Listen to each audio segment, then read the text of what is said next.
Ustadz Fatur. Kepada Ustadz Fatur, waktu dan tempat kami persilahkan. A'udzu billahi minasyaitonir rajim. Bismillahirrahmanirrahim. Assalamualaikum warahmatullahi wabarakatuh. Alhamdulillahilladzi arsala rasulahu bil huda wa dinil haq liyudhhirahu 'alad dini kullih wa kafa billahi syahida. Asyhadu an la ilaha illallah wa asyhadu anna Muhammadan abduhu wa rasuluh. Allahumma shalli ala sayidina Muhammad wa ala ali sayidina Muhammad. Rabbi shrah li sadri wa yassir li amri wa hlul 'uqdatam min lisani yafqahu qawli. Rabbi zidna ilma warzuqna fahma. Kita bersyukur pada Allah Subhanahu wa taala ya, pada pagi hari ini bisa bertemu ya dengan secara daring bersama teman-teman semua, karena kalau bukan rahmat dan karunia Allah ya tidak mungkin kita kemudian bisa berada dalam majelis ilmu ini. Jadi berada dalam majelis ilmu ini menjadi salah satu nikmat yang betul-betul harus kita syukuri. Karena artinya di sini kita masih bisa memupuk iman Islam kita yang menjadi nikmat terbesar yang harus kita jaga. Kalau yang ikhwan setiap khutbah Jumat itu selalu diingatkan. Ittaqullah, ittaqullaha haqqa tuqatih wa la tamutunna illa wa antum muslimun. Jadi ada wasiat yang harus kita jaga. Wala tamutunna illa wa antum muslimun. Jangan sampai kita kemudian nanti mati kecuali dalam keadaan kita memegang teguh agama Islam. Jadi kita tidak perlu khawatir kalau kemudian kita wafat dalam kondisi nggak punya harta yang banyak sampai em-eman gitu, nggak punya rumah yang mewah yang besar, nggak punya mobil yang sporty yang mahal. Tidak perlu khawatir, kita tidak bersalah atas itu. Kita tidak perlu khawatir meninggal dalam kondisi tidak memiliki jabatan yang tinggi, tidak perlu khawatir. Kita meninggal dalam kondisi tidak punya followers atau subscriber yang banyak, enggak. Kita tidak ditanya kenapa followersmu sedikit. Enggak. Karena wasiatnya satu, wala tamutunna illa wa antum muslimun. Itu yang harus kita jaga. Jadi jangan sampai dalam proses kehidupan ini ketika kita mengejar harta, jabatan, popularitas itu justru mengorbankan satu nikmat yang betul-betul harus kita jaga, yaitu iman dan Islam kita. Nah, ini nanti berkaitan dengan bagaimana materi kita hari ini mengenai anak-anak muda ya. Salat dan wassalam ala Rasulillah, kita juga tentu tidak mau menjadikan pertemuan kita ini pertemuan yang bau bangkai karena kita tidak bersolawat kepada Rasulullah. Maka di awal kita juga mengajak, mari sama-sama kita ingat betul untuk bisa selalu bersolawat kepada Rasulullah Shallallahu Alaihi Wasallam, dan yang paling penting adalah menunjukkan komitmen cinta kita kepada beliau. Komitmen cinta kita kepada beliau ditandai dengan bagaimana kita bisa selalu ingin mempelajari keteladanan yang diberikan oleh beliau Shallallahu Alaihi Wasallam dalam setiap aspek kehidupan. Jadi setiap aspek kehidupan kita pasti punya benang merah keteladanan dari apa yang telah diajarkan oleh Rasulullah Shallallahu Alaihi Wasallam. Beliau seorang ayah, beliau seorang panglima perang, beliau seorang pebisnis, beliau seorang profesional. Ya. Yang itu kita bisa temukan selalu benang merah keteladanannya ketika kita menyibakkan kisah-kisah hidup. Kalau hari ini kita mengidolakan seseorang, kalau hari ini kita kagum dengan seseorang, entah mungkin karena parasnya, karena hartanya, karena jabatannya, karena mungkin karya-karyanya, ya mungkin suaranya yang merdu dan sebagainya gitu ya. Teman-teman yang akhwat misalnya punya idola artis-artis Korea gitu ya, yang putih, yang bersih, luar biasa tampannya, ya boleh kita mengidolakan orang-orang yang kita anggap memiliki kelebihan-kelebihan. Tapi jangan sampai itu kemudian melebihi kagum dan cintanya kita kepada Rasulullah Shallallahu Alaihi Wasallam. Sebab sehebat-hebatnya mereka yang kita idolai hari ini tidak akan memberikan syafaat, tidak mau memberikan syafaat kepada kita, tidak bisa menyelamatkan kita, bahkan jangan-jangan justru mendistraksi kita dari tujuan-tujuan yang mulia itu. Kalau kita cinta, kita kagum, kita mengidolakan seseorang, dengan itu kemudian kita akhirnya ngepoin kehidupannya, kita cari apa tempat favoritnya, apa makanan favoritnya, kita cari kehidupan-kehidupan dia. Maka begitulah seharusnya juga apa yang kita lakukan ketika kita betul-betul mengakui bahwa kita mencintai Rasulullah SAW. Nah, teman-teman semua, ini dalam kondisi berpuasa di waktu duha, saya salah satu yang sangat-sangat senang dengan waktu duha. Vibes duha itu saya senang banget. Dari dari dulu ya, dari SMP gitu. Itu tuh paling senang sama vibes-nya duha. Belajar di waktu duha itu paling tenang, mau ngaji, mau ngafal, mau majelis ilmu di waktu duha tuh rasanya tenang gitu, adem dan masuk cepat masuk. Jadi saya salah satu yang sangat menyukai waktu duha, termasuk dengan surat duhanya. Sebelum kita mungkin masuk ke materi ya, eh, kenapa kapan saya jatuh cinta ya sama surat duha itu ketika waktu itu saya apa belajar untuk sebuah materi ketika mengikuti musabaqah tilawatil Quran cabang Syarhil Quran SMP itu, kemudian oleh guru saya diberikan penjelasan mengenai tadabbur surah Ad-Duha ayat 1 sampai 3. Ketika Allah sampaikan wadduha wal laili idza saja ma wadda'aka rabbuka wa ma qala. Ini 3 ayat ini bisa diambil dengan angle pembahasan yang begitu variatif, hikmahnya begitu banyak. Salah satunya adalah wadduha, Allah bersumpah dengan waktu di mana saat itu matahari menyinari bumi. Waktu yang umat manusia itu cenderung menghabiskan untuk melakukan pekerjaan-pekerjaan. Ada yang belajar, ada yang mencari nafkah, dan sebagainya. Waktu yang dihabiskan untuk mengurusi urusan-urusannya di dunia. Itu waktu duha. Waktu yang terang benderang. Lalu kemudian Allah juga bersumpah, walaili idza saja. 180 derajat berkebalikan dengan waktu duha.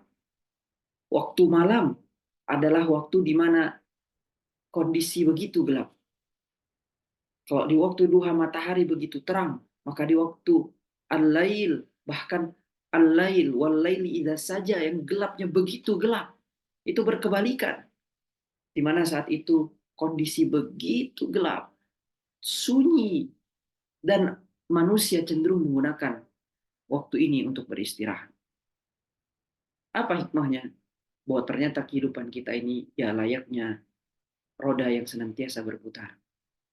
Kadang kita berada dalam kondisi yang terang, kadang kita juga mungkin merasa dunia kita sedang berada dalam kondisi yang begitu gelap. Kadang kita merasa lapang, ada juga kita merasa sempit. Kita sehat, tapi kita juga sakit. Kita merasa memiliki atau dikarunia nikmat, tapi kita juga di sisi lain akan merasakan berbagai ujian-ujian, musibah-musibah yang itu membuat kita merasa tidak nyaman dalam kehidupan ini. Begitulah kehidupan kita. Kadang kita berada di atas, ada juga kita kondisi dalam berada di bawah. Kita merasakan kenyamanan, tapi juga kita merasakan ketidaknyamanan. Inilah dunia yang kita hidupi. Menariknya adalah di 2 waktu ini, Allah selipkan, Allah berikan ibadah sunnah yang itu kalau dikerjakan membuat kita istimewa dibandingkan dengan hamba-hamba Allah lain. Yaitu di waktu duha ada sholat duha. Sholat yang kemudian identik doanya yang kita panjatkan setelah sholat duha itu identik dengan rizki. Allahumma inna duha duhauka wal baha bahauka wal jamala jamaluka wal quwwata quwwatuka wal qudrata qudratuka. Allahumma in kana rizki fis sama'i fa'anzilhu. Ya Allah, yang rizki yang ada di langit itu turunkan ya Allah. Wa in kana fil ardi fa akhrijhu, yang ada di dalam bumi ini keluarkan ya Allah. Wa in kana ba'idan faqarribhu, yang jauh dekatkan ya Allah. Ini. Dan kemudian di waktu malam ada sholat sunnah qiyamul lail, sholat tahajud, yang itu keistimewaannya luar biasa. Salah satunya kalau kita mau perkataan kita ini menjadi perkataan yang memiliki bobot, perkataan yang berkualitas, Allah tuntun kita ini bisa mengucapkan hal-hal yang berkualitas. Sholat tahajud itu menjadi salah satu yang bisa membuat kita memiliki hal.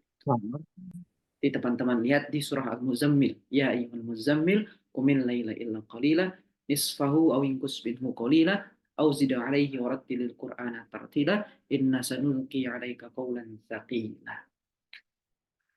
Qawlan tsaqila. Inilah yang kemudian akan didapatkan oleh orang yang terus mendawamkan tahajud, salat malam, bangun ketika orang lain tertidur. Nah, yang menariknya adalah teman-teman semua, hikmah yang bisa kita ambil dari pelajaran ini adalah seakan-akan Allah itu ingin katakan kepada kita, wahai hamba-hambaku, di waktu apapun engkau, di perasaan seperti apapun yang engkau rasakan, entah sedang berada di atas atau di bawah, sedang lapang ataupun sempit, sedang sehat ataupun sakit, sedang merasa banyak nikmat ataupun sedang merasa banyak ujian, sedang merasa nyaman ataupun merasa tidak nyaman, apapun yang engkau hadapi di dalam dunia ini, adukan kepada Allah. Jangan tinggalkan Allah. Di waktu yang terang benderang, ambil waktu untuk sholat dua. Di waktu yang gelap gulita, ambil waktu untuk sholat malam. Seakan-akan Allah ingin sampaikan, apapun yang kau rasakan, apapun yang sedang engkau alami, jangan pernah palingkan dirimu dari Allah.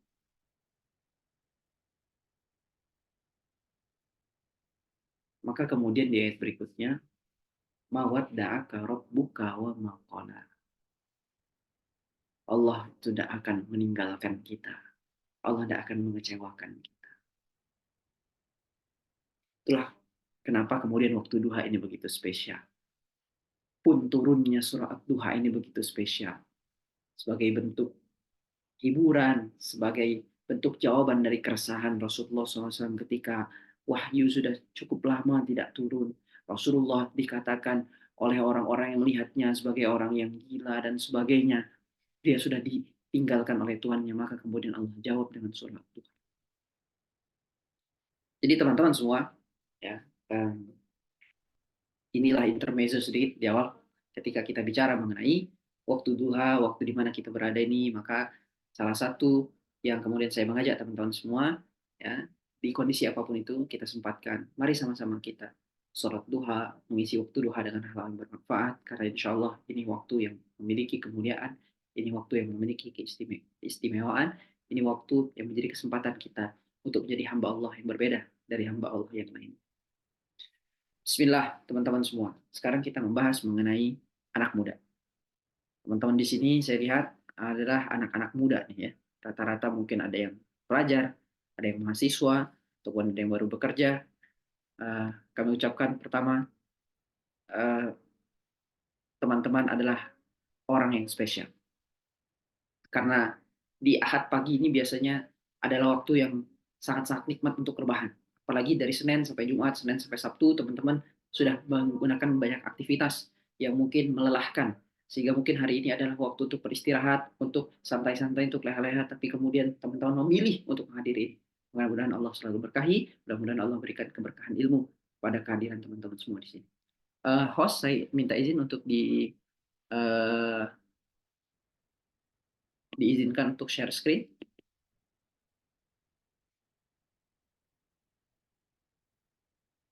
Boleh hostnya di setting. Ya, share screen sebentar. Cek. Alhamdulillah.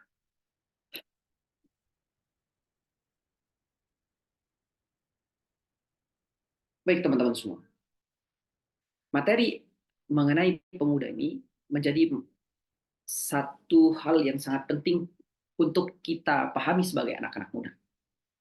Mengapa? Karena ternyata agama ini, agama Islam yang hari ini kita pelajari, yang hari ini kita yakini, yang hari ini kemudian kita berada di dalamnya, itu sangat-sangat concern tentang anak muda. Jadi agama ini menaruh perhatian khusus dan menaruh perhatian yang amat besar kepada masa muda, kepada para pemuda, kepada kita hari ini. Maka kalau kita lihat fenomena-fenomena anak muda sekarang, amat miris rasanya sebab hari ini anak muda itu identik dengan hal-hal yang negatif. Ketika kita tanya mengenai anak muda kepada generasi Y, generasi X gitu ya, generasi orang tua kita, maka kemudian ada di benak mereka hari ini adalah anak muda itu lemah, anak muda itu manja. Maka disebut ada buku yang menyebutkan generasi kita ini generasi strawberry generation, yaitu generasi yang kelihatannya manis, merah gitu ya, di luar kelihatan begitu indah, tapi kemudian sangat mudah untuk hancur, lembek. Maka disebut strawberry generation. Hal ini kemudian juga ditandai dengan tingginya persoalan kesehatan mental yang ada di dalam generasi kita. Baik dengan meningkatnya awareness maupun sebenarnya juga memang ada masalah-masalah kesehatan mental yang hari ini kita rasakan.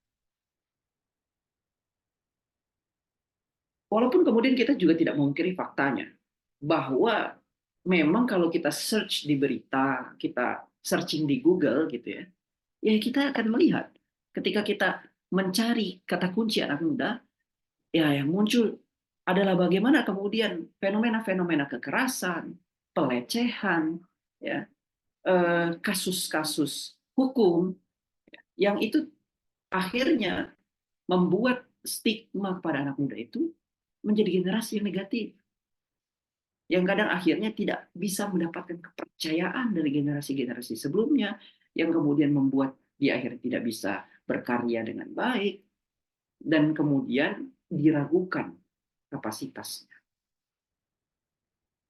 Nah, maka teman-teman semua, kita harus melihat lagi, apakah betul anak muda itu adalah generasi yang negatif, atau sebenarnya ada konsep yang berbeda, konsep yang lebih genuine yang bicara mengenai anak muda.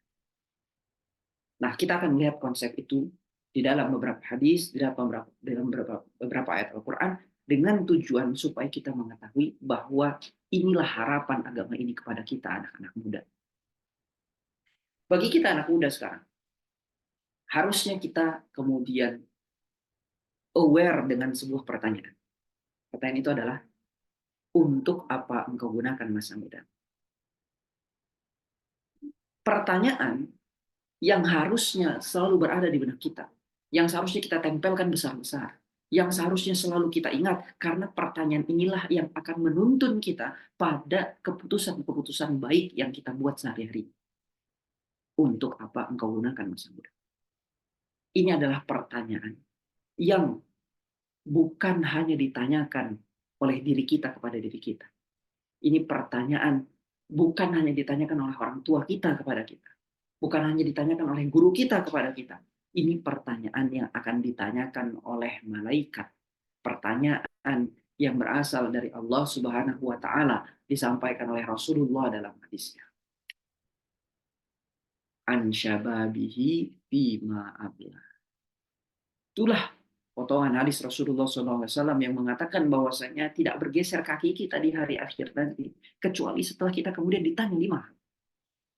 5 hal yang ditanya ini adalah, yang pertama, an umurihi fima afna, umurmu untuk apa engkau gunakan, wa an syababihi fima abla. Yang kemudian pertanyaan berikutnya adalah, masa mudamu untuk apa engkau habiskan.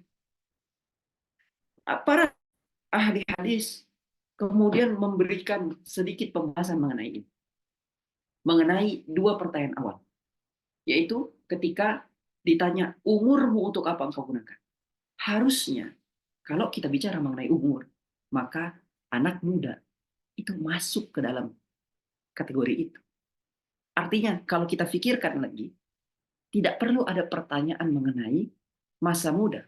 Karena kalau ditanya mengenai umur, maka kita akan jawab dari mulai kita kemudian lahir, kemudian kita remaja, masa muda, kemudian kita lansia, dewasa, lansia gitu ya. Itu sudah terjawab itu sepanjang umur kita. Satu pertanyaan itu bisa menjawab seluruh kehidupan kita, kan gitu kira. Tapi ada satu pertanyaan khusus mengenai masa muda wa an syababihi fima ablah yang kemudian para ulama hadis mengatakan bahwa ini bentuk penegasan, bahwa ini bentuk perhatian khusus terhadap pertanggungjawaban kita yang bertemu dengan masa muda. Jadi kalau hari ini kita ngerasa masih males, kita ngerasa masih kayaknya masa muda itu nggak penting-penting banget gitu ya. Kayaknya masa muda tuh harusnya kita justru nakal, kita justru habiskan waktu kenakalan kita sehingga nanti tobatnya pas sudah gede gitu kira-kira ya. Ternyata konsep itu adalah konsep yang tidak tepat sebab ternyata masa muda kita inilah yang kemudian harus kita manfaatkan dengan sebaik-baiknya sebab nanti akan ditanya masa mudamu untuk apa engkau habiskan dan jawaban yang kemudian kita berikan harusnya adalah jawaban yang telah kita persiapkan dari sekarang. Teman-teman bayangin aja gitu ya. Kalau ada ujian matematika, kemudian gurunya yang sangat baik gitu, memberitahu bukan hanya kisi-kisi tapi soalnya gitu kurang lebih. Ya. Minggu depan anak-anak semua kita ujian matematika, soalnya ada 5. Bukan kisi-kisi Pak, bukan. Ini soal. Soal yang kemudian diberikan, ini persis di pekan depan kita ujian. Maka kira-kira apa yang kita lakukan kalau guru kita memberikan soal sebelum hari ujian kita? Orang normal, mahasiswa normal, siswa normal akan mencari jawaban yang terbaik. Kebangetan kalau nggak dapat 100, kurang lebih gitu. Nah, maka apa yang disampaikan oleh Rasulullah SAW ini adalah bocoran soal. Bahwa nanti kita ditanya 5 hal ini. Maka amat keterlaluan jika kemudian kita tidak mempersiapkannya dengan baik. Kalaulah untuk menjawab ujian yang itu berpengaruh pada nilai di rapor kita saja di dunia ini, kita kemudian akan mati-matian untuk mencari jawaban supaya kita dapat nilai 100, maka harusnya effort kita jauh lebih besar untuk mendapatkan nilai 100 di raport kehidupan akhirat kita. Nah, ini adalah satu poin yang pertama, mengapa kemudian masa muda itu penting sekali untuk kita perhatikan. Yang kedua, dalam Quran Allah Subhanahu wa taala memberikan sebuah peringatan kepada kita, kepada anak-anak muda, kepada umat manusia ini bahwa ada masa yang itu disebut dengan kekuatan yang diapit oleh 2 kelemahan. Kekuatan diapit oleh kelemahan. Allah sampaikan Allahul ladzi khalaqakum min dha'fin tsumma ja'ala min ba'di dha'fin quwwah tsumma ja'ala min ba'di quwwah dha'fan wa syaibah yakhluqu ma yasha'u wa huwal 'alimul qadir. Jadi Allah yang kemudian menciptakan kita ini pertama itu dalam kondisi lemah. Ya ini ketika kita bayi, ketika kita anak-anak ini dalam kondisi lemah. Maka kita makan masih disuapin. Ada yang bayi udah bisa langsung makan sendiri gitu. Enggak kan? Disuapin, disusui. Bayi kemudian mandinya belum bisa mandi sendiri. Ini posisi kita sebagai hamba Allah yang masih lemah. Dia nggak, bayi itu mungkin dia ngerasa kuat, maka dia mau kemana-mana gitu, tapi masih lemah. Nah, barulah kemudian setelah kita tumbuh dari bayi dan anak-anak itu kita akan masuk kepada fase kekuatan. Kekuatan inilah yang disebut dengan fasenya anak-anak muda. Dan ini tidak bertahan lama. Ini tidak selamanya. Nanti rambut akan memutih, kulit akan keriput, tulang akan keropos, gigi akan hilang, penglihatan mulai rabun. Inilah yang kemudian disebut sebagai fase lemah berikutnya ketika kita telah menua, ketika kemudian disampaikan di situ ya, kuat, setelah kuat itu kemudian lemah dan berubah. Jadi ada perubahan-perubahan yang membuat kita akhirnya lemah kembali. Maka apa hikmahnya peringatan ini? Jangan sampai kemudian kita menyia-nyiakan fase di mana Allah berikan kekuatan. Jangan sampai kita baru mau belajar ngaji ketika mata udah rabun. Jangan sampai kita mau memikirkan umat ini ketika pikiran kita mulai lemah. Jangan sampai kemudian kita mau mengubah lingkungan ini ketika tulang kita mulai rapuh, fisik kita mulai nggak kuat. Maka nanti kita akan lihat bagaimana kemudian anak muda dalam agama Islam ini memiliki kontribusi yang luar biasa di masa keemasannya di usia yang muda. Nah, teman-teman semua ya, ini eh, apa? Sebuah peringatan yang di dalam surah Ar-Rum tadi ayat 50. Nah, bagaimana kemudian karakteristik sebenarnya anak muda yang diharapkan? Ya, salah satunya kita bisa lihat di dalam firman Allah Subhanahu wa taala di mana Allah berikan sebuah kisi-kisi. Ada yang disebut dengan anak-anak yang lemah. Hendaklah takut kepada Allah orang yang biasa Anda yang meninggalkan di belakang mereka tuh anak-anak yang lemah. Siapa anak yang lemah itu? Yaitu yang mereka khawatir terhadap kesejahteraan mereka. Dzurriyyatan di'afan khaufu 'alaihim. Yang dia takut terhadap kesejahteraan mereka. Jadi yang dianggap generasi lemah itu adalah generasi yang dia sibuk memikirkan dirinya dan tidak lagi memiliki waktu untuk memikirkan orang lain karena sibuk khawatir terhadap dunianya yang tidak sejahtera.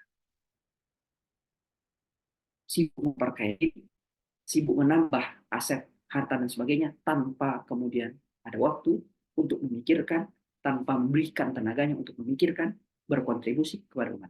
Nah, jangan sampai kemudian di masa yang disebut dengan kekuatan ini, kita berada dalam kondisi yang seperti itu. Yang hanya mengkhawatirkan mengenai diri kita, tanpa kemudian kita berkontribusi. Teman-teman semua, kenapa agama Islam ini concern terhadap anak-anak mudanya? Sebab anak muda itu kunci kebangkitan Islam. Ini alasan berikutnya. 4. Alasan yang keempat. Kunci kebangkitan Islam. Inna fiya disyubani amrul ummah wa fi aqdamihim hayatiha.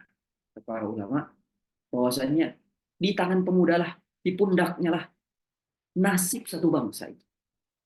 Inna fiya disyubani amrul ummah wa fi aqdamihim hayatiha. Qala al-hukama syubanul yaum rijalul qad. Dan kemudian para orang-orang bijak itu mengatakan, syubanul yaum, pemuda hari ini adalah pemimpin yang akan datang. Maka kenapa concern terhadap anak muda? Sebab anak muda ini adalah aset. Anak muda ini adalah orang-orang yang nantinya akan menggantikan, yang nantinya akan memutuskan, yang nantinya di tangannya itu ada beban untuk memutuskan kesejahteraan umat ini. Maka mudah sekali untuk menghancurkan peradaban Islam dengan cara menghancurkan anak-anak muda. Masukkan budaya-budaya, masukkan tren, masukkan sesuatu yang itu merusak moralnya, merusak akidahnya, merusak ibadahnya, merusak tujuan besar dalam kehidupannya, maka itulah kunci itu bisa peradaban. Maka Syekh bin Baz telah mengatakan musuh-musuh Islam itu telah mengetahui fakta ini. Fakta apa? Maksudnya fakta bahwasanya Islam itu kunci kebangkitannya adalah di anak-anak muda itu. Musuh-musuh Islam telah mengetahui fakta ini. Mereka pun berusaha merintangi jalan pemuda Muslim, mengubah pandangan hidup mereka dengan cara memisahkan dia dari agama, menciptakan jurang antara mereka dengan ulama dan norma-norma yang baik di masyarakat. Kita bahas sedikit-sedikit. Memisahkan mereka dari agama. Bagaimana caranya? Memisahkan mereka dari agama, membuat agama ini menjadi sesuatu yang kuno, kolot, tidak menarik. Membuat orang yang taat beragama itu seakan-akan orang yang tidak menarik, tidak menerima kemajuan, dan tidak modern. Itu yang ingin digambarkan. Dengan kemudian membuat narasi-narasi tandingan, yaitu ateisme, ya, tidak bertuhan, tidak beragama, yang kemudian dimunculkan tokoh-tokoh itu adalah tokoh-tokoh yang dianggap memiliki karya-karya, manfaat dan sebagainya, memiliki kemampuan sains yang luar biasa. Ini salah satu cara. Dan ini masuk juga dalam dunia-dunia hiburan, entertain. Mereka masuk dari situ. Ya, saya pernah diceritakan oleh guru saya yang dia mendapatkan ini dari Ustadz Noman Ali Khan. Ya. Teman-teman juga bisa cek videonya bahwa ada film eh, yang film ini itu menggambarkan bagaimana tokoh-tokoh agama ini dianggap tidak memiliki kemampuan signifikan gitu ya secara ilmiah. Jadi eh, semacam gambaran itu kayak di rumah sakit gitu ya. Ada dokter yang begitu hebat, dokter yang begitu hebat ini digambarkan sebagai orang yang ateis, orang yang kemudian dia tidak percaya atau tidak beribadah gitu ya, tidak percaya agama, tidak percaya Tuhan, gitu ya. Ateis, agnostik dan sebagainya itu. Lalu ketika ada pasien yang dalam kondisi kritis, sengaja dimasukkan tokoh pemuka agama. Ada yang Kristen, ada yang Islam, Buddha gitu ya. Berbagai tokoh agama. Yang ceritanya selalu sama. Tokoh agama ini kemudian membacakan doa dan sebagainya gitu. Lalu tidak bisa menyelamatkan pasien. Yang menyelamatkan adalah dokter ini. Jadi seakan-akan ingin digambarkan bahwa mereka yang paham agama itu tidak memiliki kemampuan yang signifikan, menolak modernisasi dan sebagainya, yang justru menyelamatkan adalah orang yang tidak percaya agama. Dan ini masuk lewat film. Dan ini jauh lebih efektif dibandingkan dengan mereka masuk melalui forum-forum ilmiah atau kemudian mereka ceramah ilmiah dan sebagainya itu. Mereka masuk lewat jalur entertain. Sebagaimana juga paham feminis, LGBT dan sebagainya yang hari ini masuk lewat jalur entertain. Jadi cara kita dipisahkan dengan agama, dilemahkan anak-anak muda ini, dipisahkan dia dari agama dengan cara membuat dia takut terhadap agama ini. Sehingga lihat, ada fenomena menarik di mana orang tua menasihati anaknya, ya, orang tua menasihati anaknya dengan kalimat yang sangat-sangat, kalau kita pikirkan sangat-sangat aneh gitu ya. Jadi ketika anak tersebut mau merantau gitu, para orang tua justru mengatakan begini, nah nanti jangan di masjid terus ya, cari kegiatan-kegiatan lain. Itu perhatikan kalimatnya. Nah, eh, jangan nanti kalau bisa bergaul dengan apa dengan yang lain, jangan hanya di majelis ilmu terus gitu. Bahkan orang tua yang khawatir ketika anak ini kerjaannya itu datang ke majelis ilmu ngaji itu malah bikin orang tua khawatir. Kenapa? Karena yang ada di gambarannya orang yang terlalu taat beragama itu nanti ekstrim, radikal dan sebagainya. Sehingga agama ini dianggap menjadi sebuah barang yang begitu menakutkan. Itu yang sedang diciptakan. Kemudian, bukan hanya dengan agamanya, dia juga menciptakan jurang antara mereka dengan ulama dan norma-norma yang baik di masyarakat. Gimana caranya? Teman-teman lihat. Salah satu yang baru terjadi ya, kita memiliki ulama Kiai Haji Abdullah Gimnastiar atau AA Gim yang kemudian dalam beberapa waktu lalu uh, viral karena membubarkan ya tongkrongan yang itu berada di lingkungan pondok ya di dekat masjid di sebuah minimarket. Teman-teman lihat, seakan-akan ada sebuah rekayasa ketika video ini diangkat, dibangun sebuah opini bahwa ya inilah dianggap proses pembubaran ini adalah proses kebencian dan sebagainya yang membuat akhirnya orang-orang tuh melihat, wah ini memang nih ulama tuh nggak asik, ulama tuh begini begini begini, dibangun persepsi negatif terhadap para ulama sehingga sedikit sekali dari kita yang kemudian bercita-cita menjadi ulama atau mengidolakan ulama. Nauzubillah. Bahkan akhirnya dia lebih memilih untuk mengidolakan orang-orang yang bahkan dia tidak tahu bagaimana ibadahnya, tidak tahu bagaimana agamanya, hanya karena bagus suaranya, hanya karena banyak followersnya, hanya karena banyak subscribernya, hanya karena sering melakukan giveaway dan sebagainya, akhirnya dia mengidolakan orang-orang tersebut yang kemudian kita tidak tahu bagaimana agama dan kemudian ibadah. Ini yang sedang dibangun.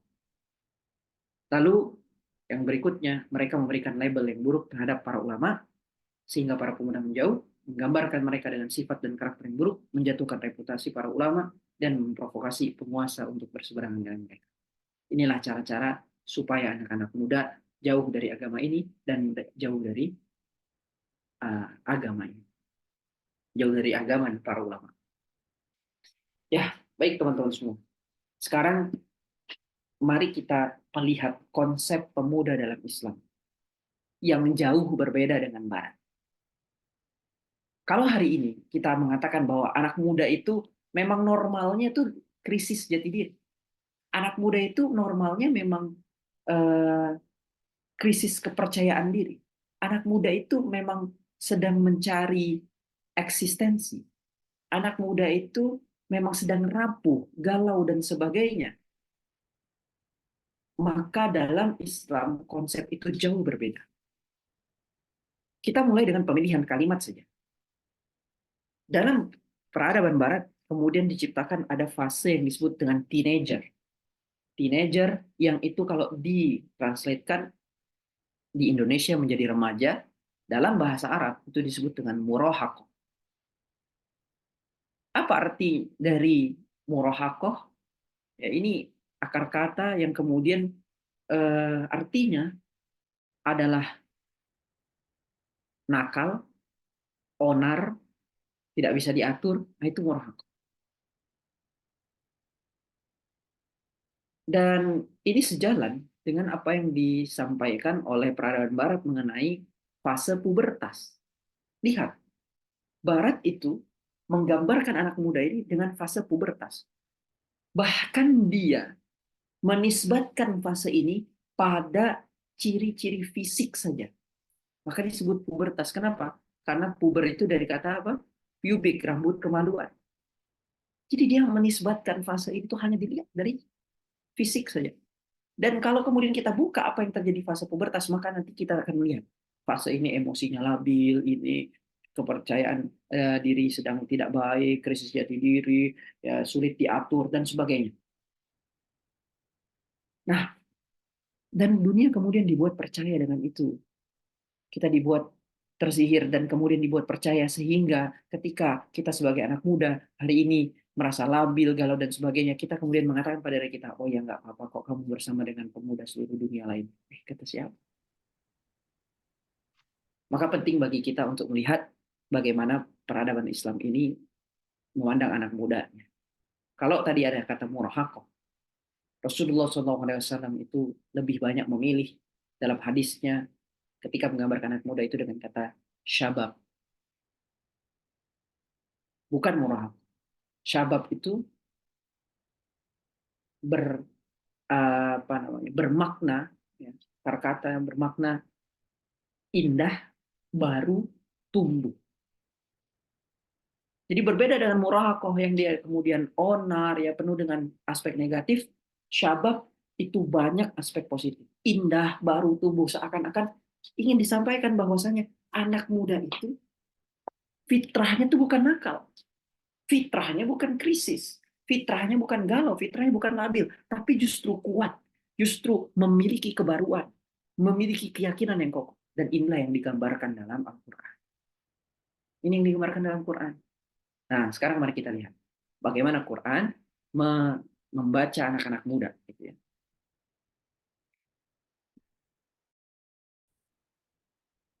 Pertama kita bisa lihat di surah Al-Anbiya. Jadi di surah ini bercerita bagaimana Nabi Ibrahim alaihissalam yang saat itu masih muda. Tahu dari mana Nabi Ibrahim masih muda? Tahu dari mana ini kisahnya anak muda? Maka kita akan lihat di ayat ke-60 di mana di sana dikatakan qalu sami'na fata yadhkuruhum yuqalu lahu Ibrahim. Kata fata di sana, sami'na fata. Fata itu artinya pemuda belia. Fata itu artinya pemuda belia. Nah, jadi ketika Nabi Ibrahim melakukan hal ini, nah, ini nih masih menjadi pemuda belia. Apa yang dilakukan Nabi Ibrahim? Nabi Ibrahim ya masuk ke dalam apa namanya ya tempat berhala-berhala itu berada gitu ya.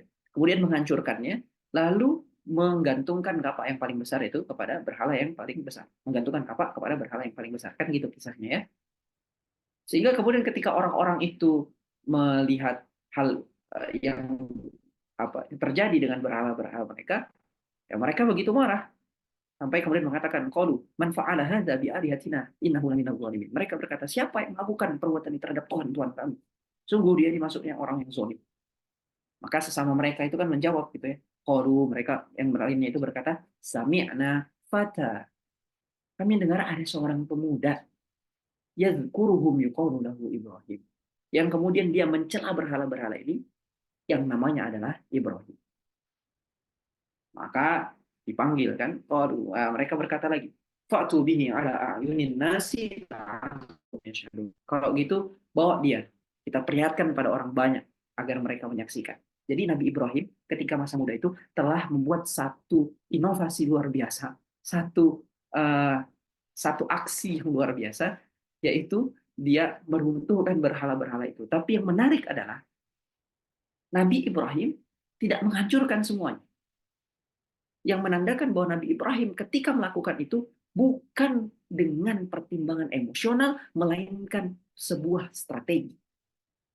Karena yang coba dilakukan oleh Nabi Ibrahim, oleh anak muda bernama Ibrahim, ini bukan hanya menghancurkan berhala fisiknya. Berhala fisik dihancurkan, berhala roboh bisa dibangun kembali. Tapi yang coba dilakukan oleh Nabi Ibrahim alaihissalam adalah menghancurkan berhala pikiran. Sehingga dia sisakan satu. Dia tahu dia akan dipanggil di hadapan para pemuka masyarakat, para tokoh, para senior-senior, orang-orang penting, orang-orang berpengaruh. Tapi Nabi Ibrahim tidak gentar. Ketika kemudian ditanya apakah engkau yang melakukan ini, maka Nabi Ibrahim katakan ya, yang berhala paling besar itulah yang melakukannya. Kapak itu ada di dia, maka dia yang melakukan. Maka mereka kira Nabi Ibrahim ini uh, melakukan kebohongan yang sangat mudah dipatahkan gitu ya. Maka mereka sendiri yang mengatakan, bagaimana mungkin dia bisa melakukan itu sementara dia saja tidak bisa berbicara.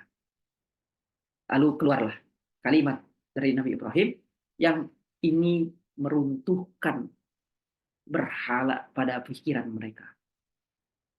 Ya, yang kurang lebih Nabi Ibrahim katakan, lalu mengapa engkau mematuhi, engkau menyembah mereka yang tidak bisa berbicara, yang tidak bisa mendatangkan manfaat ataupun mudarat kepadamu. Ini keren nih anak muda tuh begitu. Jadi anak muda ini digambarkan dalam Quran dengan kata fata ini yang digambarkan dalam kisah Nabi Ibrahim ini adalah pemuda yang penuh strategi, pemuda yang penuh kepercayaan diri, pemuda yang mampu dan berani untuk melawan kebatilan, melawan arus kejahatan. Saat itu bukan hanya orang-orang asing yang menyembah berhala, bahkan ayahnya sendiri adalah penyembah. Bahkan bukan hanya penyembah, produsen berhala. Tapi inilah yang dilakukan oleh Nabi Ibrahim alaihissalam. Tak gentar, yakin, sebab ia telah memiliki kepercayaan yang kokoh, memiliki iman yang kokoh, dan inilah yang dilakukan oleh anak muda. Jadi kita mendapatkan satu kisah bagaimana Quran menggambarkan anak muda dengan keimanan yang kokoh, keyakinan yang kokoh, kepercayaan diri yang kokoh, dan kemampuan berpikir kreatif dan kemampuan berpikir kritis yang baik. Selanjutnya kita kemudian sebagaimana kita melihat kisah dari pemuda. Kalau satu pemuda disebut dengan kata fata, maka kemudian jamaknya adalah fityah. Di mana kita temukan fityah itu? Salah satunya di surah Al-Kahfi. Idz awal fityatu ilal kahfi faqalu Rabbana atina min ladunka rahmah wa hayyi' lana min amrina rasyad. Kita temukan juga kemudian di ayat ke-13-nya.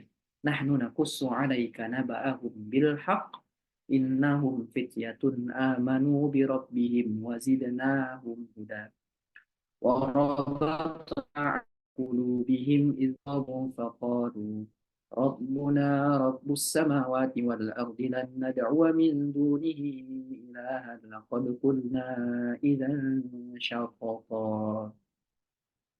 Ketika Allah menceritakan surah Al-Kahfi ini kepada Rasul Shallallahu Alaihi Wasallam, Allah membukanya dengan kata "id", yang dalam penjelasan Ustaz Adi Hidayat itu ketika ada kalimat "id", yang kalau kita baca terjemahnya apabila, tapi sebenarnya "id" ini bermakna dan perhatikanlah dengan sungguh-sungguh. Jadi Allah ketika menceritakan kisah pemuda Kahfi ini ingin kita memperhatikan kisah ini dengan sungguh-sungguh. Kenapa? Karena kisah ini begitu dahsyat. Kisah ini bercerita tentang anak-anak muda yang kemudian berani mengorbankan atau mengambil resiko, mengorbankan nyawanya karena saat itu arus utamanya adalah orang-orang yang menyembah selain Allah, adalah orang-orang yang tidak beribadah kepada Allah. Tapi pemuda-pemuda Kahfi ini memilih untuk meneguhkan imannya, menyelamatkan imannya, dan kemudian Allah berikan petunjuk dan pertolongan. Maka kita diminta untuk memperhatikan ini dengan jelas. Bahkan kisah pemuda Kahfi ini kemudian akhirnya diabadikan menjadi nama surah yang kemudian memiliki keistimewaan, memiliki fadilah ketika kita membacanya di hari-hari Jumat, yang akhirnya kemudian kita membaca itu di hari Jumat. Allah ingin kita merenungi setidaknya 1 kali seminggu mengenai surah ini. Karena memang di sini, kalau kita lihat secara umum, gambaran umumnya, surah Al-Kahfi itu setidaknya memiliki 4 ujian di dalamnya. Ujian iman, inilah kisah pemuda Kahfi. Nanti ada ujian harta, ya, tentang 2 orang pemilik kebun itu ya. Kemudian ujian jabatan, ujian tahta, sampai kemudian ujian ilmu. Di akhir yang itu digambarkan dengan kisah Nabi Musa alaihissalam yang ditemani oleh itu juga anak muda itu ya, Yusha bin Nun, untuk kemudian menempuh perjalanan menuntut ilmu, menemui seorang yang solih atau ada juga yang menyebutkan sebagai Nabi Khidir. Itu di akhir-akhir surah Al-Kahfi. Nah, kalau kita lihat kisah pemuda Kahfi ini, maka kita juga akan belajar bagaimana kemudian ketika anak muda itu memilih untuk meneguhkan imannya, meskipun dia harus terasingkan, maka Allah akan berikan petunjuk dan pertolongan. Lihat, nahnu naqussu 'alaika naba'ahum bil haqq innahum fityatun amanu bi rabbihim wa zidnahum huda. Allah berikan petunjuk itu pada mereka.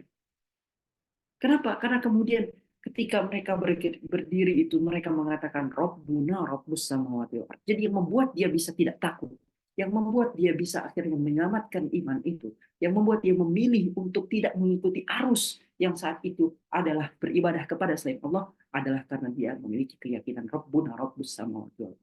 Maka kalau kita lihat ayat-ayat berikutnya, kita akan menemukan bagaimana Allah berikan pertolongannya sangat mendetail. Bahkan matahari pun diatur oleh Allah. Bahkan tidurnya dibolak-balikkan oleh Allah. Lihat ayat-ayat berikutnya.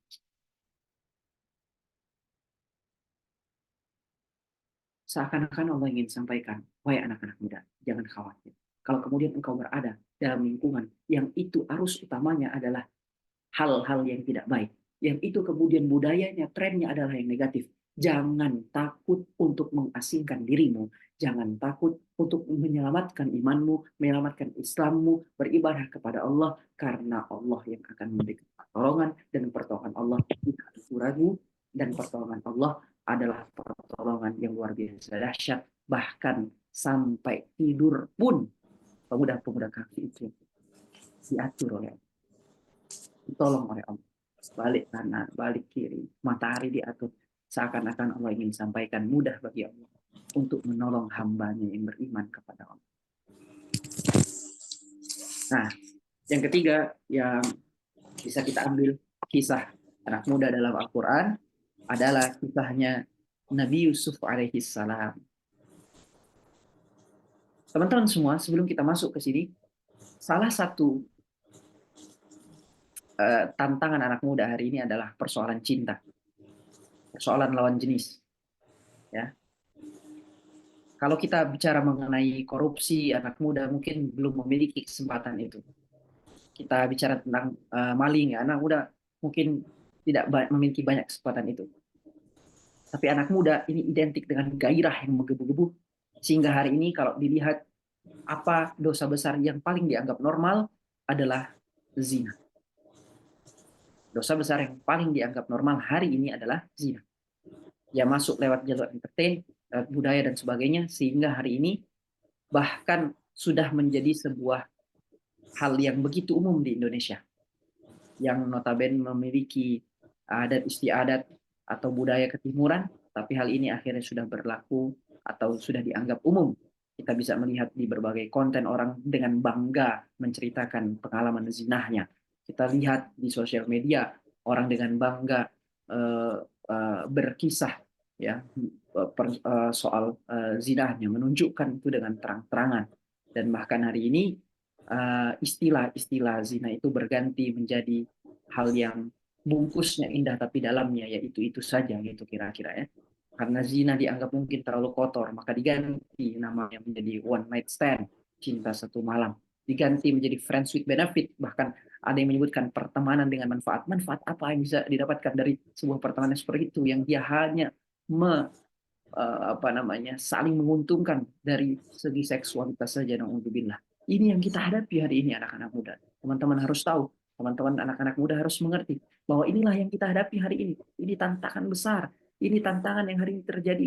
Bahkan bukan hanya saja di kota-kota besar, hari ini sudah merambah di berbagai penjuru di Indonesia ini. Budaya yang diimpor dari barat, budaya yang menjijikkan yang diimpor dari barat, yang hari ini diterima dengan tangan terbuka oleh masyarakat Indonesia. Bahkan itu hanya sudah menjadi jokes ya. Orang ngejokes tentang penginapan-penginapan harian ya, oh you red doors dan sebagainya, itu bahkan sudah menjadi hal yang sangat lumrah.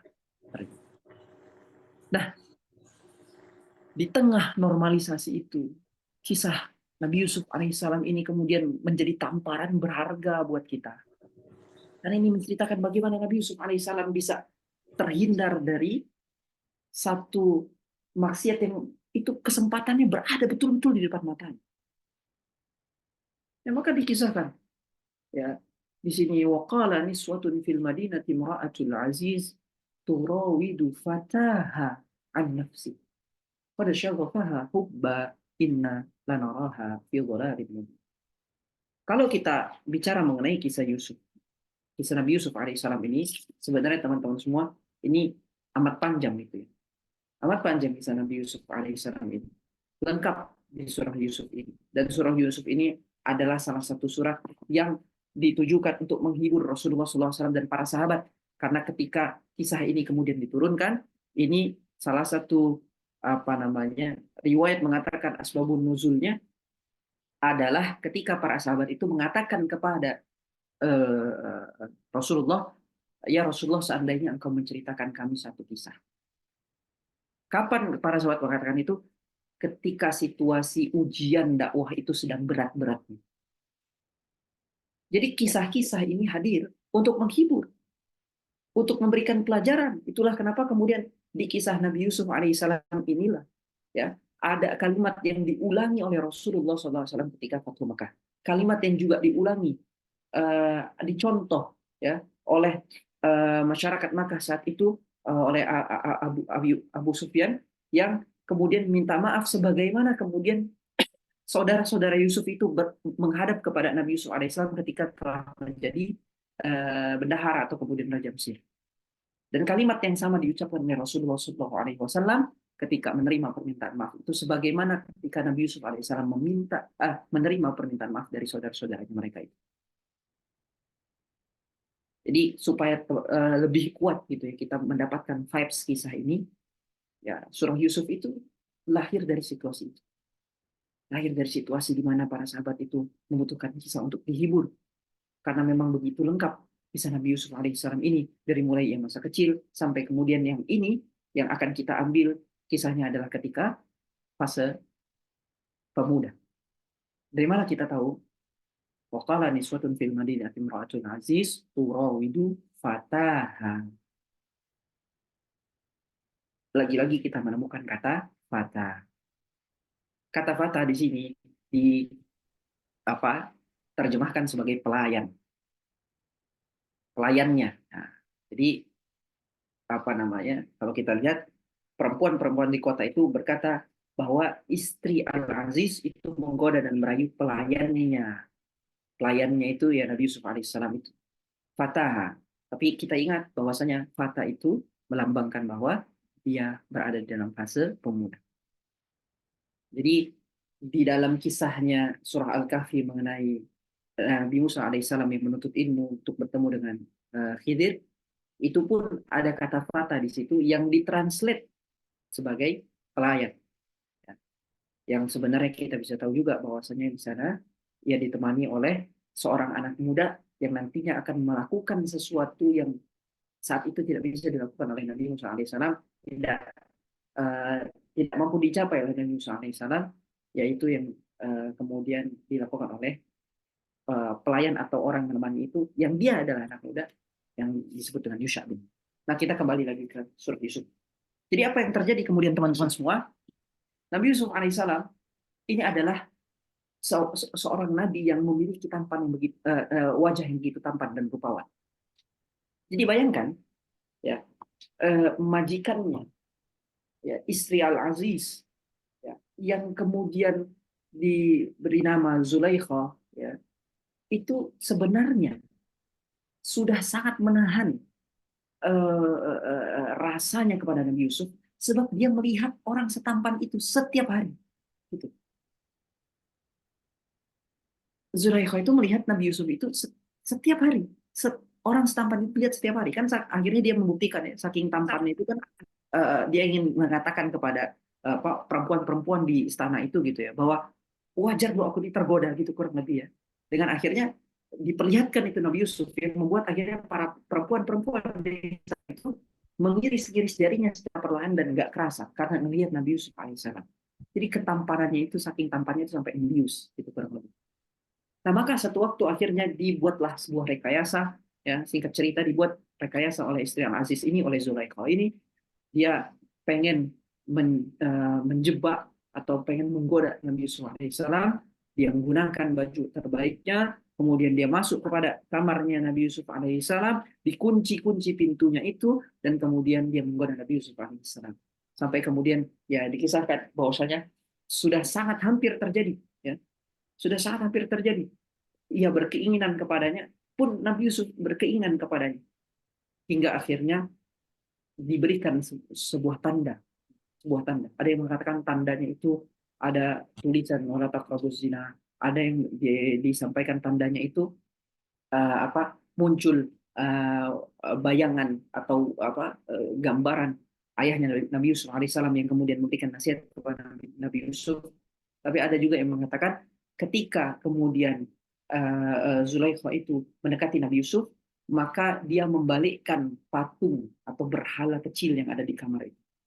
Yang kemudian membuat Nabi Yusuf alaihissalam tersadar bahwa dia saja malu jika dilihat oleh yang berhala yang dia Tuhannya, maka kenapa aku tidak malu? Itulah kenapa kemudian Nabi Yusuf alaihissalam akhirnya mampu untuk mengatakan qala ma'adzallah, atas izin Allah. Nabi Yusuf alaihissalam kemudian mengatakan qala ma'adzallah. Nabi Yusuf berkata, aku berlindung kepada Allah, dan kemudian menyelamatkan dirinya dengan berlari ke arah pintu, yang kemudian oleh Zulaikha ditariklah jubah itu, robeklah jubahnya dari belakang, kemudian ketika pintu itu terbuka, muncul Al-Aziz, suami dari Zulaikha, majikan prianya. Yang kemudian belum sampai di situ, difitnah lagi Nabi Yusuf. Kau ini apa namanya? Uh, Zulaikha mengatakan, ya ini dia dihukum yang berat saja karena dia sudah melakukan hal yang tidak mengenakan bagiku. Tapi kemudian uh, ada sebuah kebijaksanaan ya, bahwa dilihat kalau jubahnya itu robeknya dari depan, maka Yusuf ini bersalah. Tapi kalau jubah itu robek dari belakang, maka kemudian Yusuflah yang benar dan Zulaikha yang salah.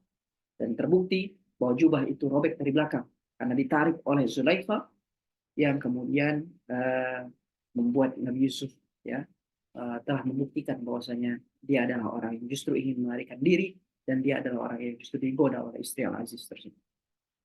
Apa yang bisa kita ambil dari kisah ini, teman-teman pemuda sekalian? Bahwa bayangkan kalau kita berada di situasi itu.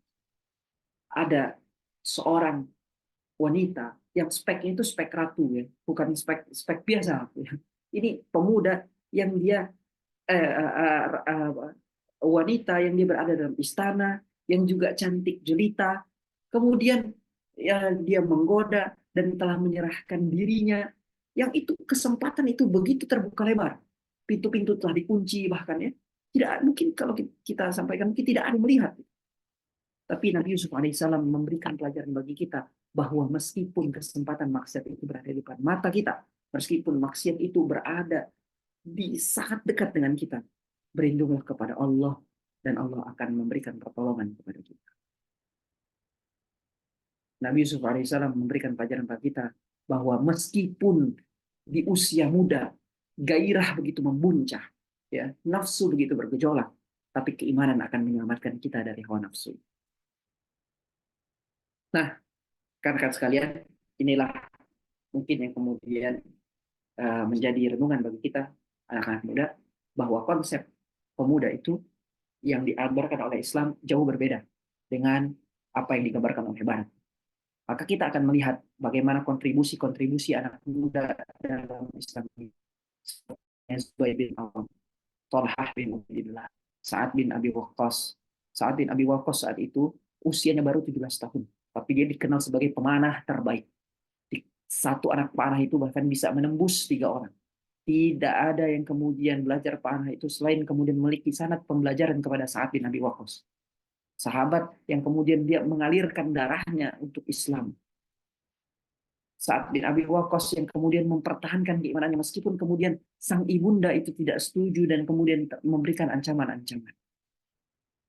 Thalhah bin Ubaidillah adalah donatur fi sabilillah, pembesar yang kemudian juga berjihad dengan hartanya, berjihad dengan kalimat-kalimatnya, sangat dermawan dan usianya juga masih sangat muda.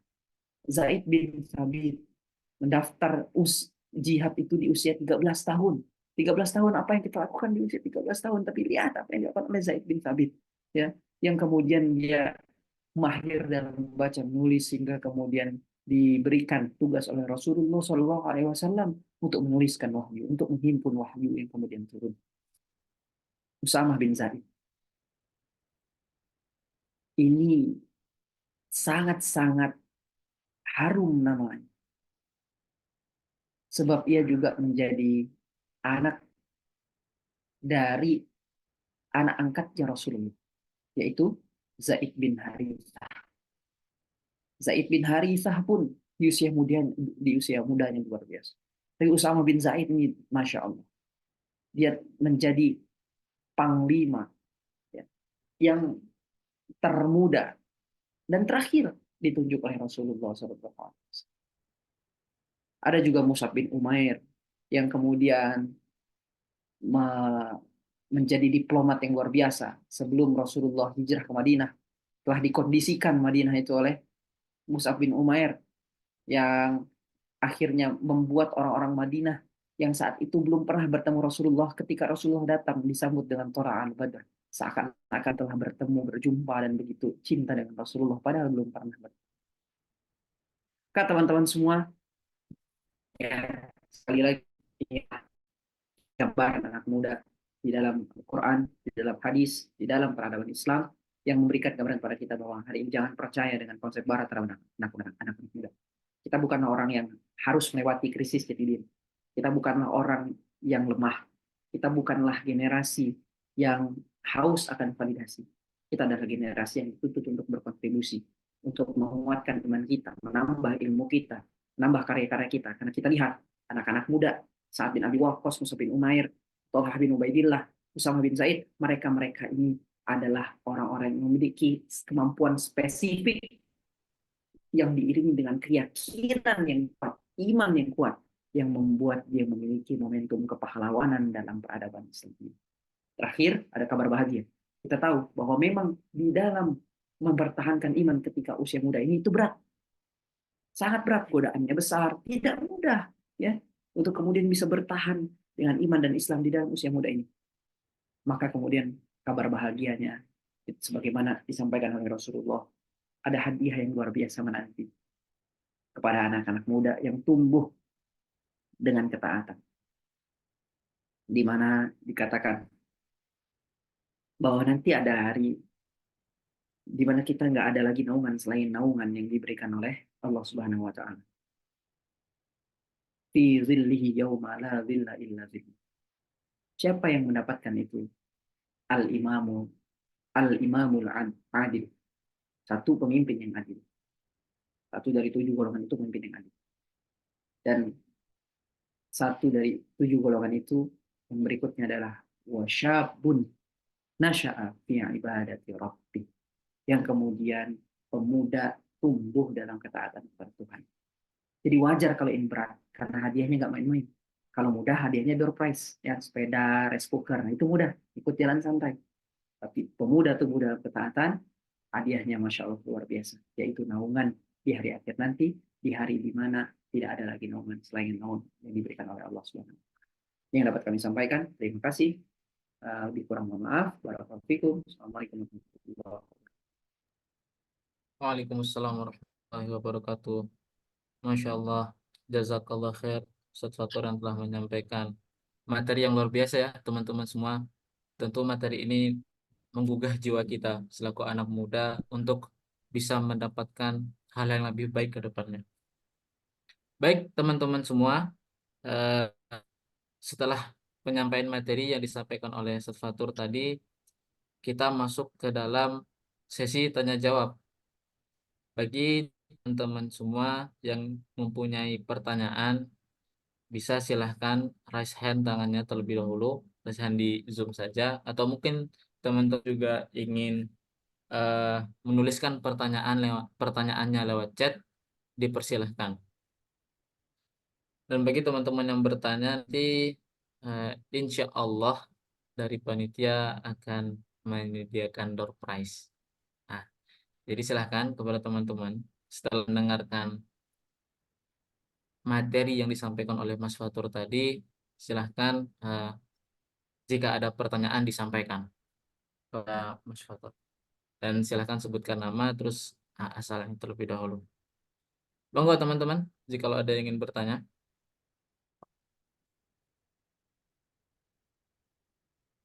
silahkan raise hand.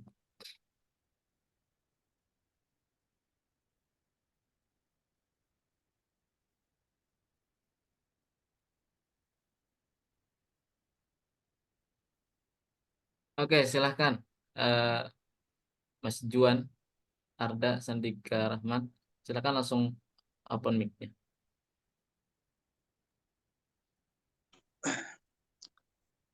Eh, Terima kasih untuk moderator. Assalamualaikum warahmatullahi wabarakatuh. Terima kasih untuk Mas Fatur atas pemaparan yang mungkin luar biasa terkait tentang pemuda saat ini, tentang pemuda hebat. Izin bertanya Mas Fatur, mungkin pertanyaan ini sih mungkin sudah pernah dilontarkan, tetapi ini mungkin kadang-kadang juga terlupakan gitu untuk mengimplementasikan.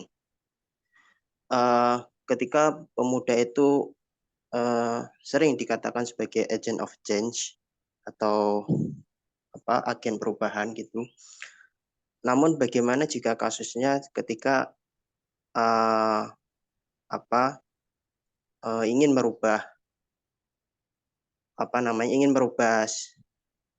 keadaan sekarang ini, atau mungkin di suatu lingkungan atau di suatu sifatnya individu gitu Mas Fatur, agar kita sebagai pemuda itu agar tidak terbawa arus gitu Mas Fatur. Kita niatnya ingin memberikan perubahan yang tentunya itu yang berawal dari mungkin yang kurang-kurang baik, mungkin baik dalam kegiatan ataupun mungkin aktivitas sosialnya gitu, ke arah yang lebih baik, namun kita tidak terbawa arus pada lingkungan tersebut gitu Mas Fatur. Mungkin pertanyaan cukup itu saja Mas Fatur. Jazakumullah khairan katsiran, syukran. Assalamualaikum warahmatullahi wabarakatuh. Salam kenal Mas Fatur.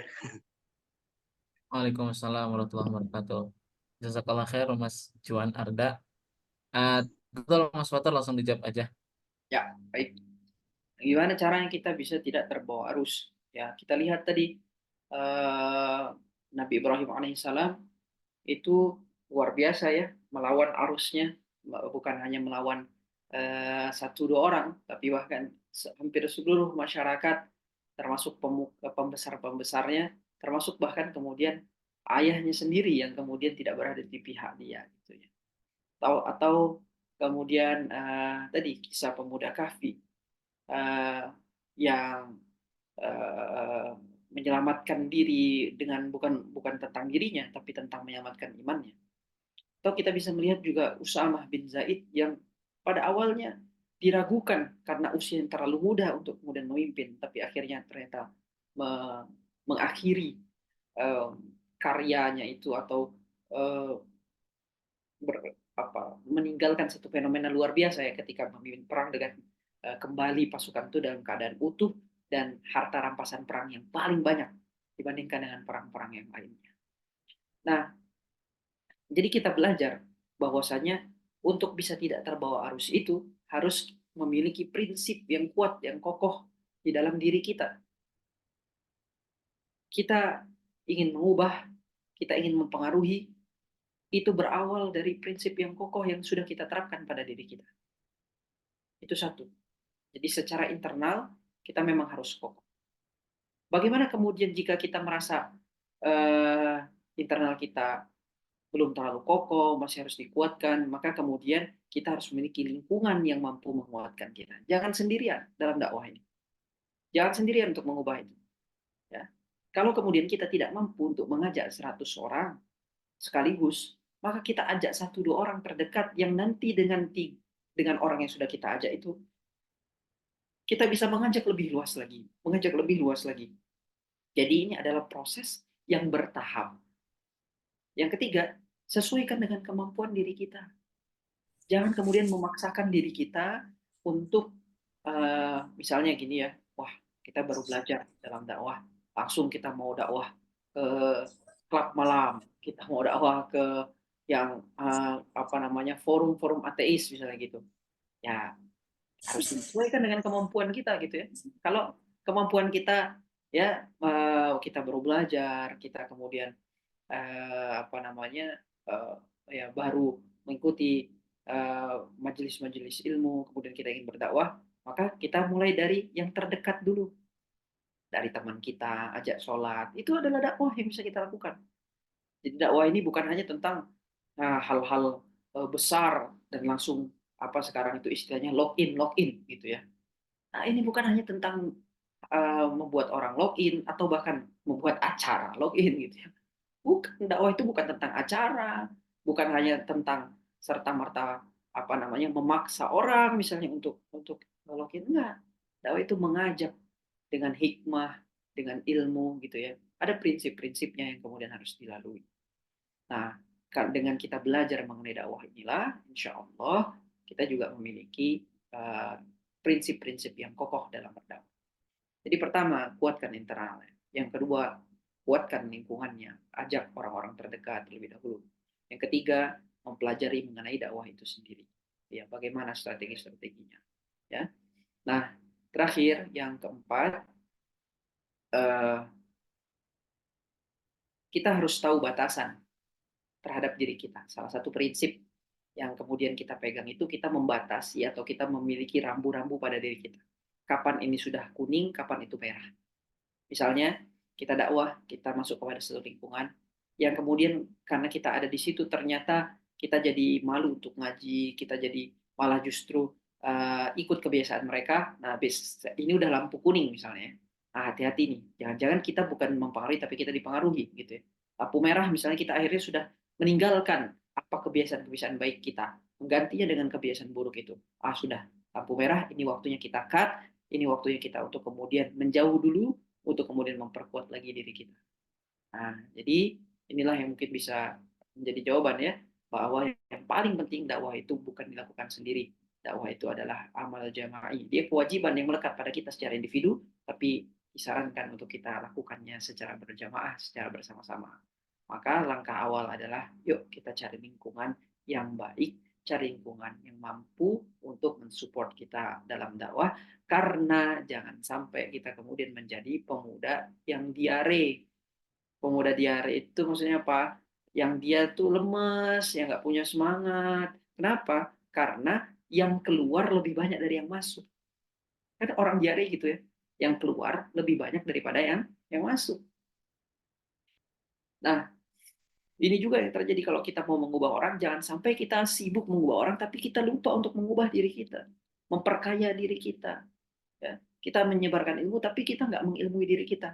Ya, ini membuat kita menjadi dari diare. Jangan sampai kita seperti itu.